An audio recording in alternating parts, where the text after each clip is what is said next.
There was a time where I was saying yes to everything: extra work, last minute favors, stuff that I didn't even want to do, just because I didn't want to miss out or let people down or offend anyone. But honestly, I was exhausted. I was busy all the time, but never really felt like I was moving forward or doing things for myself. So I started saying no, not in some dramatic way, just being a little more honest with myself about what I actually had the capacity for. And it felt so good. Saying no gave me space and more energy, and I started showing up better for the things I actually wanted to do. This one little shift is way more life-changing than I expected. So in this video, let me share with you 5 reasons why saying no is necessary in most situations. Let's talk about something nobody warned me about: the invisible tax of people pleasing. Every time someone casually asks me, "Hey, would you help me with this or that?" and my automatic response was, "Sure, no problem."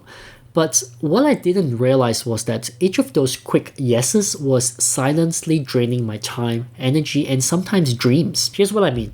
When someone asks you to help look over this or that, that's not 15 minutes of your life.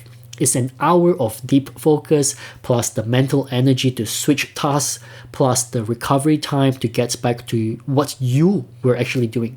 That quick favor just cost you probably 2 hours of your life you'll never get back. I started an experiment where I tracked every reluctant yes for 1 week.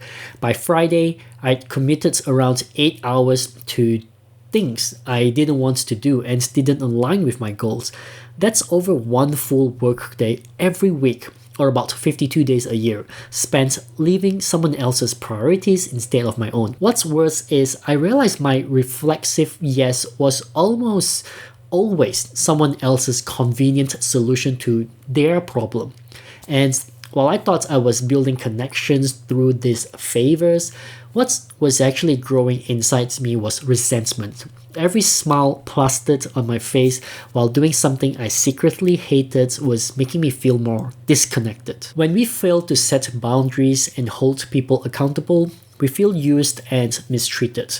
That was exactly what was happening. I was allowing myself to be used because I feared the momentary discomfort of saying no more than I valued my own time and well-being. The math is actually pretty simple. Every yes to others is automatically a no to something that matters to you. And I was saying no to myself hundreds of times a year without even realizing it. Here's where things get interesting and a little uncomfortable. We live in a culture that claims to value authenticity. Just be yourself, they say. But try setting an authentic boundary and suddenly that enthusiasm for the real you gets a lot more conditional. People want your authenticity, but only when it's convenient for them. It's almost like an authenticity paradox. When I first started saying no, I lost some friends. Not dramatically, I don't want to sound like a drama queen, but they just slowly faded away when I was no longer available to be their free consultant or backup plan or to be used. And it hurts until I realized something profound. The version of me that everyone liked wasn't actually me. It was a carefully constructed character I created to avoid disapproval. It reminds me of that moment in The Devil Wears Prada when Andy finally stands up to Miranda. She risks losing everything professionally, but in that moment of setting a boundary, she reclaims herself. I had become a supporting character in everyone else's story because I was too afraid to be the main character in my own story. I was making decisions based on avoiding disapproval rather than pursuing what mattered to me. And the result wasn't connection. It was loneliness because nobody actually knew the real me. When I started showing my authentic boundaries, yes, some relationships naturally fell away, but the ones that remained grew deeper because for the first time, people were connecting with the actual me, not the fictional people-pleasing version I created, the one I'm tired of. True connection can only happen when you risk showing your authentic boundaries. Everything else is just two people pretending, let's put it that way. Alright, let's get real about something that took me way too long to understand. People pleasing isn't just a bad habit, it's a legitimate addiction. Every time someone approves of us for saying yes, our brains release dopamine, the same neurotransmitter involved in addiction to substances or behaviors. Alright, those are big words I just used, which I found while researching. I actually don't know how to simplify those words in a better way. Anyways, what that means is we literally get addicted to approval. And like any addiction, when that approval is withdrawn, we experience actual withdrawal symptoms like anxiety, fear, and even physical discomfort. In the book Daring Greatly, Brené Brown talks about how vulnerability, which includes risking disapproval, feels temporarily worse but creates lasting well-being. She's pretty much describing the addiction recovery curve without calling it that. The first time I said no to a major request at work because I just couldn't do it any longer, I couldn't sleep the nights before. I kept thinking of the perfect way to convey my message. I think of all types of scenarios and answer to it. I was afraid I might lose my job. But the response? Sure, I understand. That anticlimactic moment was my first taste of freedom. The world didn't end. I didn't spontaneously combust. And with each boundary I set after that, the emotional intensity decreased. The fear of disapproval lost its power over me. And I also found that people respected me more when I had the courage to say no. Breaking the approval addiction isn't about becoming selfish or indifferent.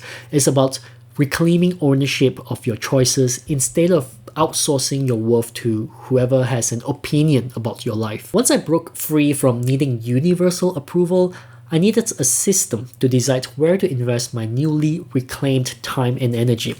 I developed what I call the selective investment strategy. Think of your energy, time, and emotional capacity as investment resources, because that's exactly what they are. They are finite, precious, and should be invested where they will create the most meaningful returns. I began categorizing relationships and commitments into 3 types of buckets. The first one is essential. These are the relationships that deeply nourish and support my core values and goals. The second one is importance.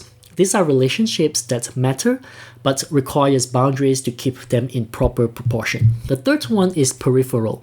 These are relationships that add some value but could be limited or eliminated if necessary. I know this sounds mean, but this wasn't about coldly calculating the utility of people. It was about honestly assessing which relationships and activities were life-giving versus life-draining. Because some connections truly are net positive while others are net negative. Pretending otherwise doesn't make it less true. There was this researcher and author, Adam Grant, who studied this concept for his book, Give and Take. He found that the most successful people aren't those who say yes to everything. They're actually givers who are strategically generous with their resources, giving abundantly to high-return relationships while setting firm boundaries with energy drainers. I realized my most valuable gifts, my time, attention, creativity, care, deserve to be given intentionally, not extracted by whoever demands most loudly. When I stopped treating all requests as equally valid claims on my resources, I discovered I had so much more to give to the people and projects that truly deserved my investment. The last piece of this journey involved upgrading from nice to kind. And they are not the same thing. Being nice means avoiding short-term discomfort at all costs. Being kind means accepting short-term discomfort for long-term authenticity and growth. Nice says sure to plans you'll probably cancel later. Kind says that doesn't work for me upfront. Nice agrees with opinions you don't actually share. Kind respectfully offers your genuine perspective. Nice protects others from natural consequences. Kind allows people to learn from reality. I've found that an authentic no creates space for a genuine yes that I can fully commit to. When I say yes now, people know I really do mean it. My word has value again. Honestly, those who value you only when you're sacrificing yourself don't value the real you at all. And I find that people who are the most likely to say yes to everything are also perfectionist. Being a perfectionist is not too bad, but it can really hinder all sorts of personal progression because you're busy spending your time working on someone else's work. I have a video here where I share about how perfection can destroy your progress. Be sure to watch it if you're interested. Anyways, that's all for me in this video. Thanks for watching, and I'll see you in the next one.